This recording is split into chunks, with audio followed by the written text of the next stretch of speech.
Hey guys, what's up? So I'm super excited to be bringing you this bonus video on Friday because guess what?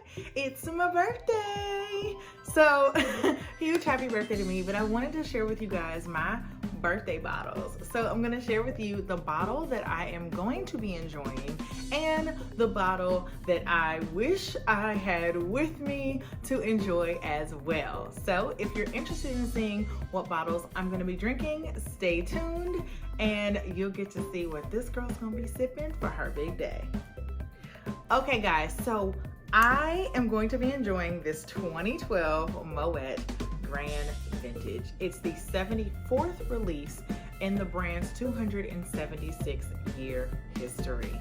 I am excited and blessed to have the opportunity to sip on this for my big day.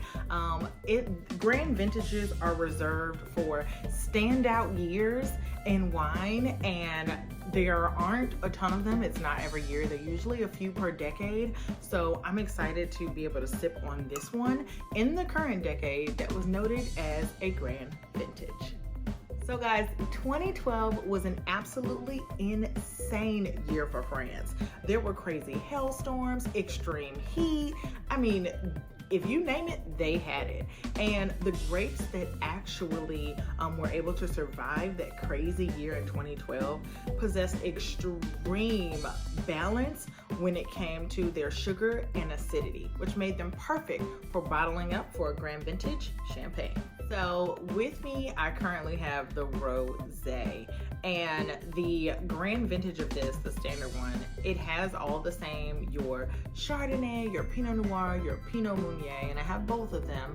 But I just wanted to share with you that most of the grapes that were used in the original were actually, and by the original, I mean the original Extra Brut, not the Rosé I have here, are mostly Chardonnay. So I would love for you guys to taste both of these and take a look. Tonight, I'm gonna be enjoying the Rosé.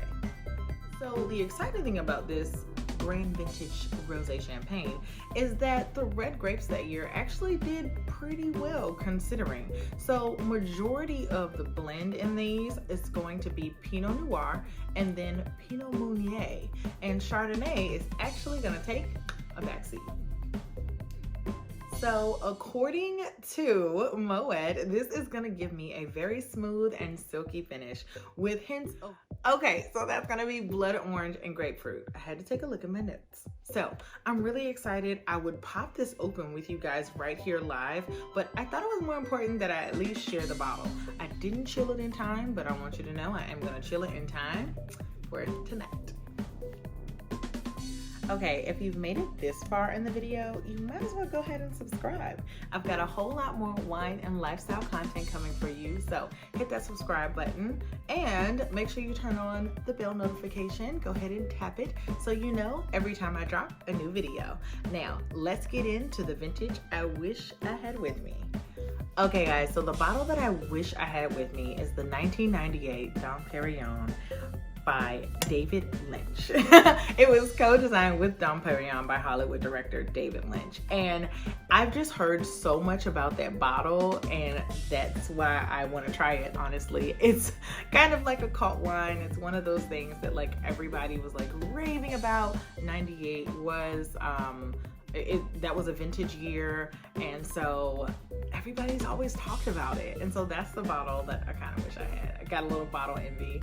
I just saw somebody recently pouring up with it, and I'm like, I wasn't able to get it in time, but it's okay. So just to tell you a few quick facts about this wine, this vintage rosé has floral, orange peel, and dried fruit aromas and reveals a fullness of texture, coupled with a remarkably balanced structure. The price point is $11,179. See why I've got a little bottle envy? She's not paying $11,000 for a bottle, at least not yet. So I hope that you enjoyed this video to get a look behind the scenes of what I'm sipping for a really special occasion. And remember, it doesn't have to be your birthday to drink this with me. You can go pick this bottle up and enjoy it right alongside me on November 20th in celebration of my big day. I hope that you enjoyed this video. Thank you so much for watching, and I'll see you next week.